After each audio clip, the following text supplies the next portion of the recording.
안녕하세요. 최준호 목사입니다. 이번 학기도 다시 만나게 되었습니다. 이 코로나 때문에 또 이렇게 대면 수업을 하지 못하고 비대면으로 하게 돼서 참 섭섭합니다.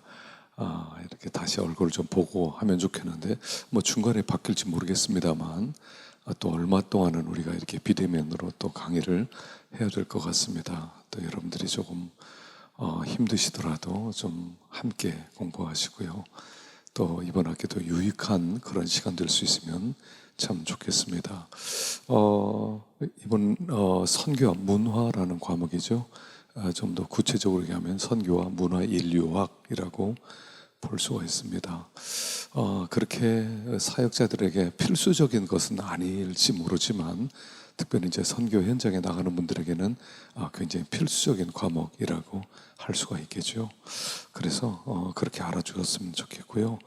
한 학기 동안 저도 배우는 마음으로 항상 강의 시작할 때는 저도 뭔가 더 배웠으면 좋겠다 하는 그런 마음으로 강의를 시작하고요. 또 미숙한 부분이나 좀 잘 모르는 부분이 제가 또 많아요. 그래서 함께 연구하면서 진행해 갈 텐데 여러분 이해를 좀 많이 해주시고 따라와 주시면 좋겠습니다. 그 수업에 이제 그 말씀드릴 것은 뭐냐면 이제 여러분 사실 주 교재라고 할 수는 없지만 아주 좋은 책이 선교 문화 인류학이라고 하는 그런 폴 히버트의 책입니다. 그래서 제가 이걸 따라서 강의를 하지 않겠지만 여러분들이 과제를 매주 이제 과제를 내가 나눠드릴 텐데 이 책에 의해서 좀 진행이 될 수 있으면 좋겠다 싶습니다. 이미 이렇게 수업 계획서에 나간 대로 조금 변화가 있겠죠. 그러니까 성적을 이렇게 내도록 하겠습니다. 이제 출석은 20%. 저는 한 30%를 하고 싶은데, 학교 방침이 20%입니다. 그리고 이제 북 리뷰를 2권을 할 텐데요. 15점씩 해서 30점. 그 다음에 이제 여러분들이 매주 내는 요약한 것을 20점. 그 다음에 기말 시험을 어렵지 않게 보도록 하겠습니다. 그래서 30점 그렇게 해서 100점을 이렇게 분배를 했고요.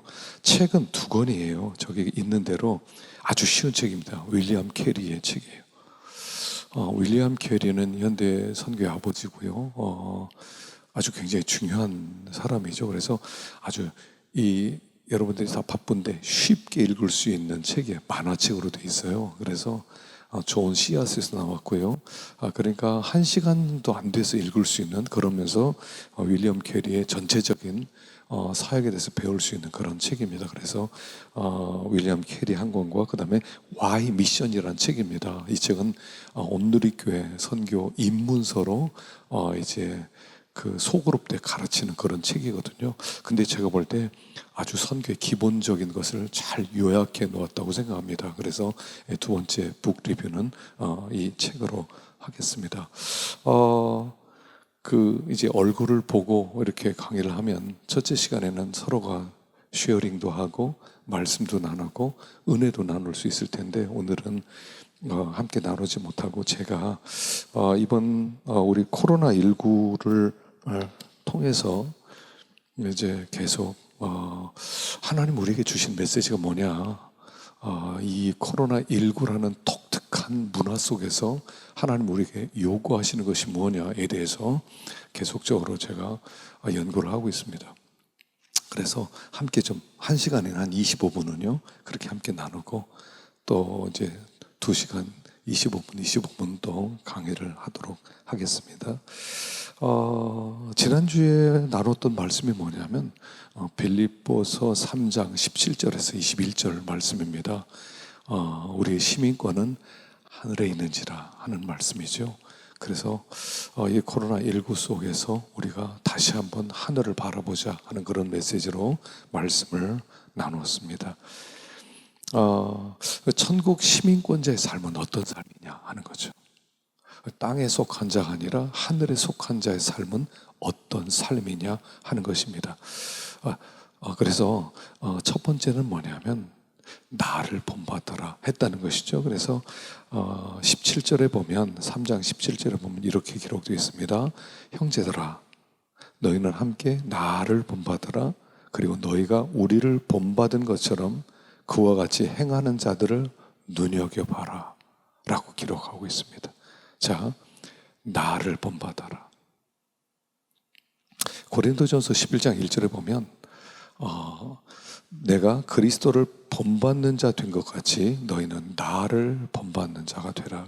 그러니까 바울이 나를 본받아라 그럴 때는 그냥 바울이 아니라 그리스도를 본받는 나를 본받아라 이렇게 했다는 것이죠. 그래서 천국 시민권자는 그리스도를 본받는 사람이라는 것입니다. 어떤 사람을 모델로 삼는 게 아니라 예수님을 모델로 삼는데, 특별히 예수님을 모델로 삼고 믿음의 길을 가는 사람을 본으로 삼을 수 있다 하는 그런 말씀이죠. 여러분들 주위에 그리스도를 따라가는 그런 좋은 일꾼들이 있기를 바랍니다.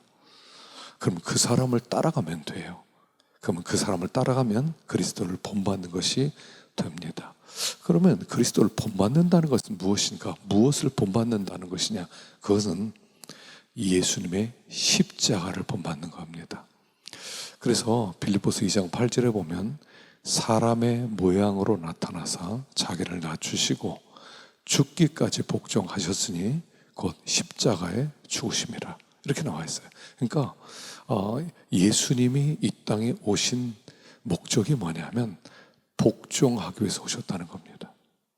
우리가 잘못 생각하면 예수님은 어떤 일을 하러 왔다고 생각해요. 우리가 주님을 섬길 때 어떤 일을 하고 싶어 해요. 그러니까 일이 성공하면 주의 일을 했다고 생각해요. 그런데 그 일이 아니라 하나님 우리에게 말씀하신 것은 뭐냐면 순종하라고 이 땅에 보내셨다는 거예요. 그러니까 예수님은 이 땅에 오셔서 절대로 자기가 하고 싶은 것을 한 것이 아닙니다. 나를 보내신 이의 뜻을 행하기 위해서 이 땅에 왔다 이렇게 말씀하셨어요. 그래서 내 양식은 뭐냐? 나를 보내신 이의 뜻을 이루는 것이다 그랬어요. 예수님은 식민지가 된 유다에 와서 엄청난 역사를 이룰 수도 있었어요. 그들을 로마의 손에서 건질 수도 있었어요. 그는 왕이 되어서 모든 정치 제도를 바꿀 수도 있었어요. 근데 그거 하지 않으셨어요. 순종만 하셨어요. 순종만 하셨더니 하나님이 일하셨어요. 우리가 자꾸 넘어지는 부분이 이 부분입니다. 어떤 부분이냐면 바로 여기서 넘어져요. 여기서 일을 하려고 그래요. 예수님을 본받는 것은 일을 하는 것이 아니라 십자가를 본받는 거예요. 십자가란 복종의 대명사예요. 십자가는 언제 오느냐 하면 복종하려고 하다 보면 십자가가 와요. 참 힘들어요. 괴로워요. 그걸 감당하는 일, 하나님 우리에게 맡긴 일이다 하는 겁니다. 근데 문제는 복종이 쉽게 되느냐는 거예요. 어떻게 복종할 수 있느냐 하는 거죠. 복종하기 위해서는 죽어야 되는 거예요. 복종이란 죽음이란 뜻이에요. 우리는 죽기 싫은 거예요. 복종이 안 되는 거예요. 그래서 예수님의 복종을 닮으려면 죽어야 돼요. 그래서 마가복음 14장 32절에 보면 이렇게 기록되어 있죠. 그들이 겟세마네를 하는 곳에 이름에 예수께서 제자들에게 이르시되 내가 기도할 동안 너희는 여기 앉았으라. 여러분, 겟세마네예요. 겟세마네는 올리브 동산이죠. 올리브 동산이 있는 곳입니다. 겟세마네라는 뜻이 뭐냐면 기름틀이라는 뜻이죠. 예수님은 거기서 밤새도록 기도했어요. 근데 기도 제목은 하나였어요. 내 원대로 마옵시고 아버지의 원대로 되기를 원합니다. 그 한 줄이 기도 제목이었어요. 거기에서 겟세마네, 자기를 기름틀 속에 집어넣으셨다는 거예요. 그리고 기름틀 속에 집어넣고 하나님 앞에 기도하면서 진액을 뽑는 기도를 하세요. 자기를 변화시키는 기도를 하세요. 자기를 죽는 기도를 하세요. 자, 겟세마네라고 하는 죽음, 사실은 이게 자기 죽음의 동산이죠. 그리고 골고다 언덕으로 가는 거예요. 골고다 언덕에서 죽는 게 아니라 겟세마네 언덕에서 죽으시는 거예요. 그래서 우리가 주님을 본받으려면 죽어야 돼요. 신앙생활은 뭐예요? 내가 죽는 거예요. 어떤 엄청난 역사를 이루는 게 아니에요. 그 별거 아니에요. 엄청난 큰 건물을 세운 거 별거 아니에요. 큰 신학교를 세우는 거 별거 아니에요. 정말 중요한 것은 하나님 앞에 굴복하는 거예요. 내가 죽는 거예요. 그게 가장 중요한 거예요. 그래서 천국 시민권자는 첫째, 나를 본받아라, 너 죽어라 하는 뜻이었단 말입니다. 두 번째, 천국의 시민권자는 십자가의 원수가 되지 말라는 겁니다. 십자가의 원수. 자, 18절에 보면 내가 여러 번 너에게 말하였거니와 이제도 눈물을 흘리며 말하노니 여러 사람들이 그리스도의 십자가의 원수로 행하는도다. 십자가의 원수. 여러분, 원수가 어떤 존재겠어요? 원수? 나와 정반대 자리에 서 있는 사람. 내가 하는 것을 계속 방해하고 막는 사람. 그가 원수겠죠. 그러면 십자가의 원수는 무엇입니까? 십자가는 뭐냐면 죄와 싸우는 전장터가 십자가죠. 그래서 십자가 원수는 첫째, 십자가의 원수란 예수 죽인 죄와 싸우지 않는 사람이라는 거예요. 예수 죽인 죄. 자, 예수님이 십자가에 죽은 이유는 죄 때문에 죽었죠. 죄예요. 죄 때문에 죽었어요. 근데 그 죄와 싸우지 않고 그 죄와 친구를 해요. 그 죄와 친구를 한다면 그러면 십자가 원수가 되는 거예요. 내가 십자가 원수가 되겠습니다, 이렇게 하는 게 아니에요. 그렇게 한다고 그래 십자가 원수가 되는 게 아니에요. 죄를 좋아하고 죄와 함께 살면 십자가 원수예요. 그래서 여기 히브리서 6장 5절에 보면 이런 말씀이 있어요.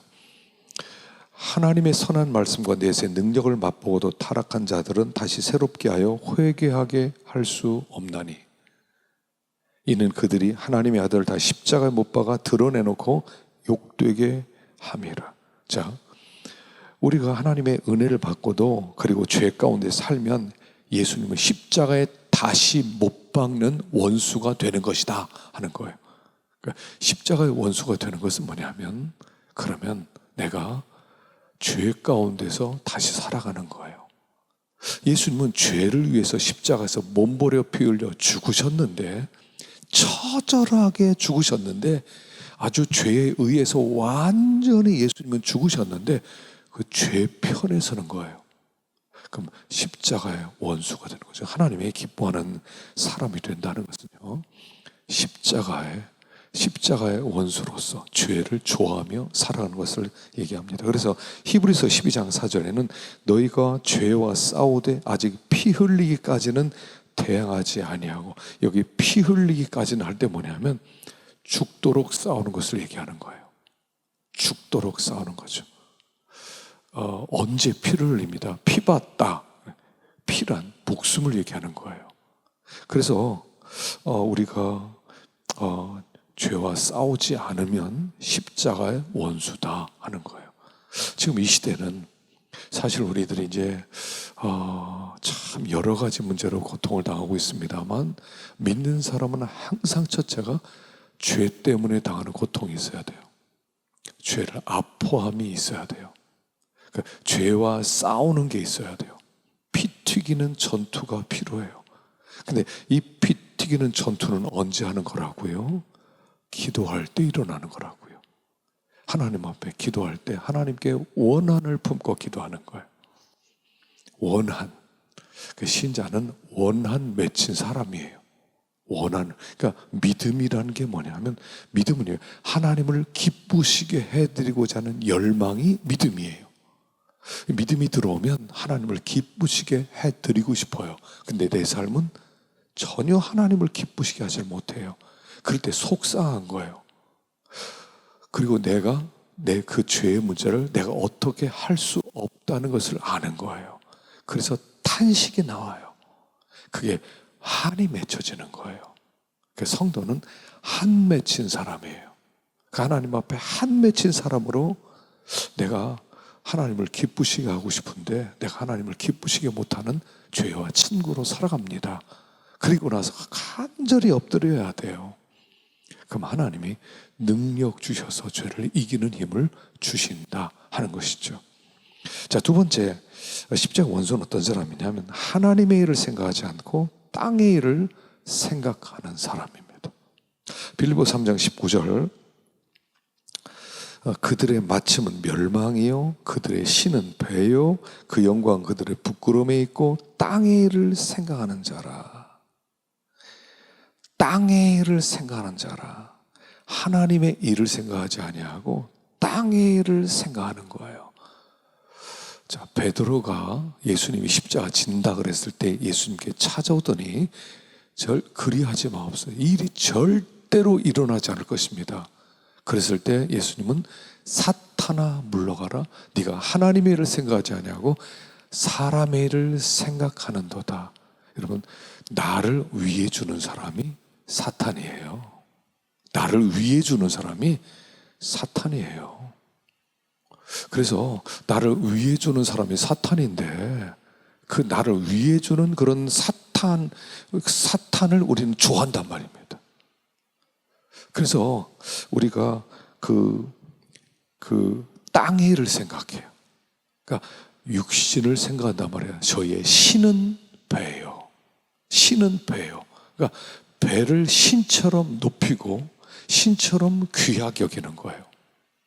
자, 예수님이 그 시험산에서 시험을 받을 때 첫째 시험이 뭐냐면 돌로 떡을 만들어 먹으라 하는 시험이었죠.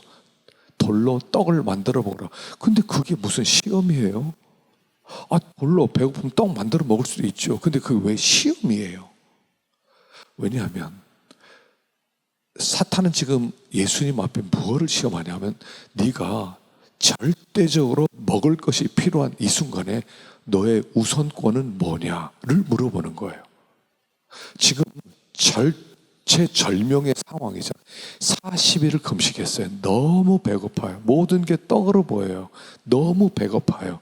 그랬을 때 그는 이 순간에 떡과 하나님의 뜻 중에 무엇이 우선이냐 골라봐 라는 뜻이에요. 그래서 일단 먹어봐야지. 먹고 살아야지. 그 다음에 하나님의 뜻 순종해야지. 그럼 이미 진 거라는 거예요. 너는 우선순위가 먹는 거다 하는 거죠. 자, 우리의 삶의 우선순위가 뭐냐는 거예요. 무엇이 절대냐는 거예요. 하나님의 뜻이 절대가 되면 그러면 우리는 하나님을 섬기는 사람이고, 그리고 하나님의 뜻이 두 번째라면 우리는 우상을 섬기는 사람이라는 거죠. 그게 하나님의 일과 사람의 일의 차이예요. 무엇이 우선이냐? 무엇이 우선이세요? 긴박한 순간에 무엇이 절대적이에요?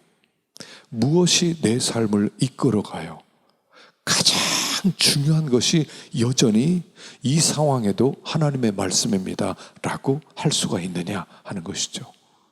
그래서 십자가 원수는 여러분 아주 굉장히 엄청난 악을 범하는 사람이 아니에요. 하나님보다 배를 조금 더 사랑하면 십자가의 원수고 우상 숭배자가 된다 하는 것을 얘기합니다. 자, 그럼 세 번째예요.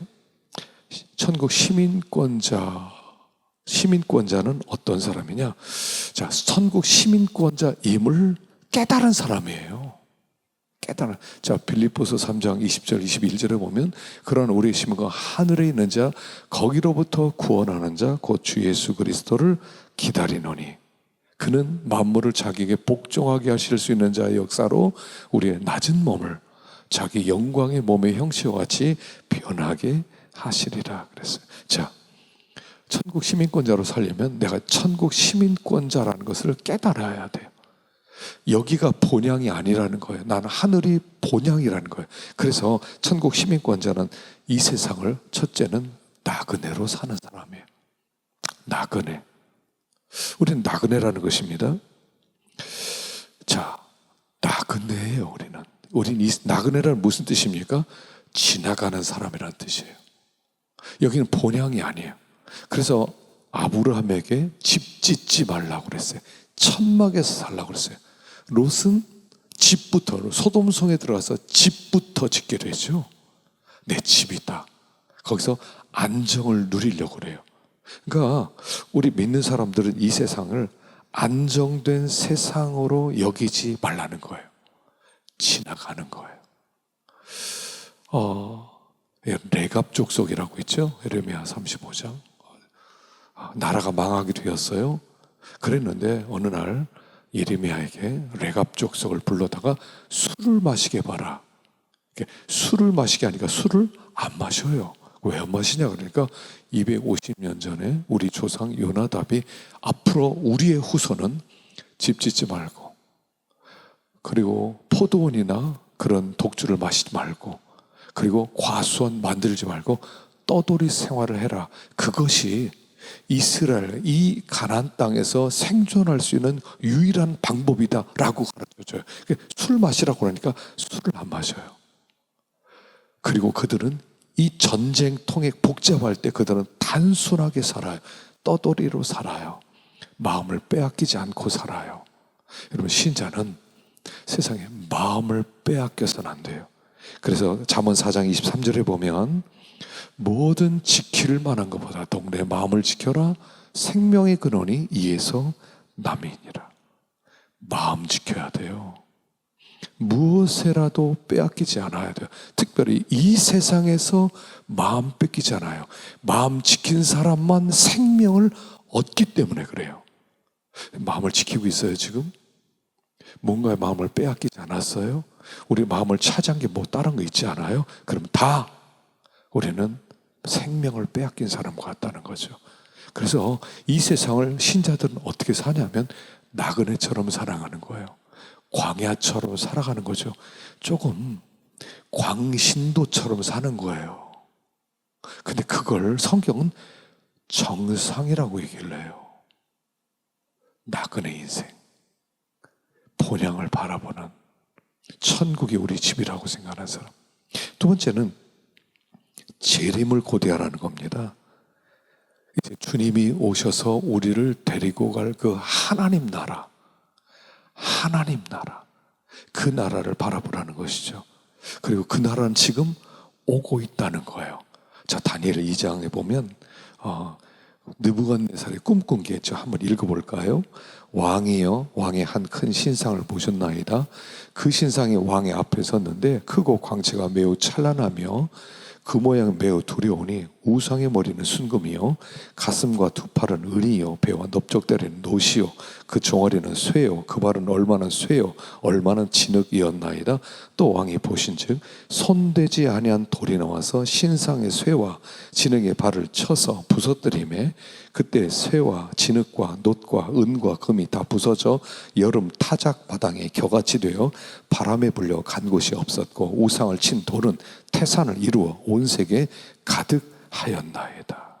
꿈을 꿨어요. 근데 그 꿈이 무슨 꿈입니까? 금신상에 머리는 금, 가슴과 팔은 은, 그 다음에 배와 넓적다리는 동, 그 다음에 종아리와 발은 철, 그 다음에 발가락은 진흙과 철 같이 돼요. 그러니까 이게 점점 금, 은, 동, 철, 진흙 갈수록 안 좋아져요. 이 세상의 특징은 뭐냐면 갈수록 안 좋아지는 거예요. 살기 편한 게 살아지기 육신적으로 살기 편한 게 살기 좋은 세상이 됐다는 게 아니에요. 점점 사람들의 마음이 이루 말할 수 없이 황폐해지고 피폐해졌어요. 무너지게 돼 있어요. 돌 하나가 오더니 이걸 다 부서뜨리고 돌이 점점 더 커지는 게 이게 하나님의 역사예요. 이 땅은 그렇게 될 거예요. 그렇게 될 하나님 나라를 바라보는 거예요. 주님 속히 오세요. 여러분 누가 주님의 재림을 사모하겠습니다? 누가 주님을 재림을 사모하냐면 세상에서 직사하게 고생하는 사람, 직사하게 힘들게 사는 사람은 주의 재림을 사모해요. 그러니까 세상에서 살기 좋게 사는 사람은 재림을 사모하지 않아요. 그래서 믿는 사람은 고생하는 거예요. 하나님 우리에게 고생을 주시는 거예요. 세상에 마음 뺏기지 말고 재림을 사모하라고. 그래서 우리가 재림을 사모하고 살아가는 것입니다. 이 사람이 천국 시민권자입니다. 코로나19 시대를 살아가요. 이론적으로 살지 말고 실제적인 삶을 살 수 있길 바랍니다. 그래서 우리들이 천국 시민권자로 승리할 수 있길 바라고요. 다음엔 여러분들도 말씀을 나눴으면 참 좋겠다 싶은데 앞으로 첫째 시간에 제가 받은 말씀을 함께 나누면서 은혜를 나누겠습니다. 자, 다음 시간에 이제 본격적으로 강의에 들어가도록 하겠습니다.